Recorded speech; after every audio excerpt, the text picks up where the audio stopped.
Hi friends! Sunday వచ్చిందంటే అందరికీ holiday. Working married ఉమెన్‌కి మాత్రం ఎక్స్‌ట్రా వర్కింగ్ డే కాదంటారా? మార్నింగ్ లేచి ఇల్లు ఊడ్చి, వాకిలి కడిగి, ముగ్గు పెట్టి, పాలు మరగబెట్టి, వారమంతా మాపి వదిలేసిన బట్టలను ఉతికిపెట్టి, పిల్లలను నిద్ర లేచిన పిల్లల్ని స్నానం చేయండి అని మోటివేట్ చేసి, మంచినీళ్లు పట్టి, టిఫిన్‌లు చేసి, చేసిన టిఫిన్‌లు పిల్లలకు తినిపించి, గిన్నెలు తోమి, హమ్మయ్య! కాస్త మంచినీరు తాగుదామని నడుం జారేసేలోగా మధ్యాహ్నం వంట ఏమిటా అనే ఆలోచనలతో సతమతమై ఏదో ఒక వంట వండిక ఆదివారం కాబట్టి నాన్ వెజ్ తెచ్చి, ఈలోపు ఎండపోతుందని కంగారుతో ఉతికిన బట్టలు ఆరబెట్టి, మళ్ళీ మధ్యాహ్న భోజనం సిద్ధపరిచి అందరికీ వడ్డించి, మళ్ళీ గిన్నెలు క్లీన్ చేసి, కాసేపు నడుము చారేద్దామని పడుకునేలోగా సీలింగ్ వైపు చూసిన భర్త, ఏమిటా పట్లు, రోజంతా నువ్వేం చేస్తున్నావు, చేసిన ఇంత పనికి అంత అలసిపోవాలా అని సటైర్లు వేస్తుంటే మనసులో ఎంత బాధ ఉన్నప్పటికీ బయటికి చిరునవ్వు నవ్వుతూ లిల్లీ పట్లు కర్రతో ఇల్లంతా పట్లు దులిపి,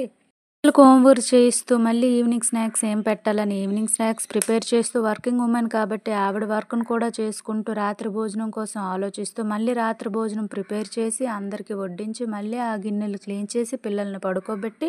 జీవిస్తున్నానా, జీవోత్సవంలో బ్రతుకుతున్నానా అన్న జీవితంలో జీవనం సాగిస్తూ,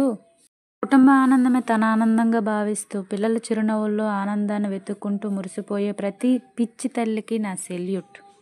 ఇంటి పని వంట పని చేసుకుని ఇంట్లో కూర్చోవచ్చుగా, నువ్వు తెచ్చిన సంపాదన ఒక సంపాదనేనా అని కించపరిచిన మనసులో ఆ బాధని అణుచుకుని, ఆత్మగౌరవాన్ని చంపుకొని ప్రతి అవసరానికి భర్త దగ్గర చెయ్యి చాపలేక, పిల్లలకు దగ్గరగా ఉండి తనకి నచ్చిన వర్క్ చేసుకుంటూ పోతే ప్రతి ఉమెన్‌కి రెస్పెక్ట్ ఇవ్వండి ప్లీజ్.